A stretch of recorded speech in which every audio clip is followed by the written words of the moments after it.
La revue de presse et le canard enchaîné, donc je vous le disais pour commencer, après ces révélations dont tout le monde parle sur Pénélope Fillon, l'épouse de François Fillon a-t-elle ou non bénéficié d'un emploi fictif à hauteur de 500 000 € aux frais du contribuable? Bon, les faits, on vous les a exposés ce matin dans nos journaux sur Europe 1, mais le petit plaisir de ce matin, c'est de lire les commentaires aussi du canard.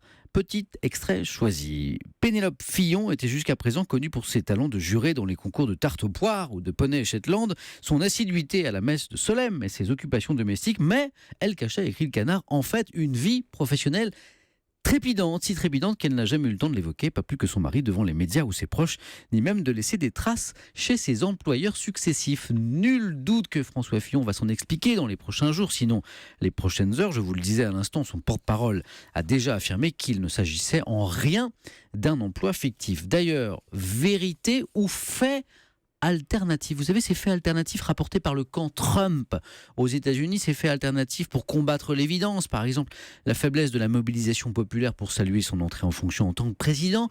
Post-vérité, le vrai du faux, c'est la une de Libération ce matin qui s'inquiète de cette nouvelle ère de la communication politique dans laquelle nous serions rentrés, dans laquelle il n'y aurait plus de vrai ou de faux, rien que des faits alternatifs selon l'angle de vue de celui qui les rapporte. Libé prend ce matin en exemple la campagne de Trump, mais aussi celle du Brexit en Grande-Bretagne, où mensonges et exaspération ont circulé abondamment. Alors désormais, un faux tweet fait-il une vraie élection? Pour Libé, la question se pose aussi chez nous, en France, à la veille d'une élection où Marine Le Pen est candidate. Pour finir, je vous signale quelques unes du Figaro à Montval, un débat pour solder le quinquennat, la primaire de la gauche, on y revient d'ailleurs avec vous dans un instant. David du Parisien, la carte de la radicalisation, ces informations exclusives du journal selon lesquelles désormais 15 000 islamistes radicaux sont surveillés en France, dont un tiers en région parisienne, et puis celle de l'équipe qui se félicite de voir les Bleus en handball, bien sûr, sur la voie royale après leur qualification hier soir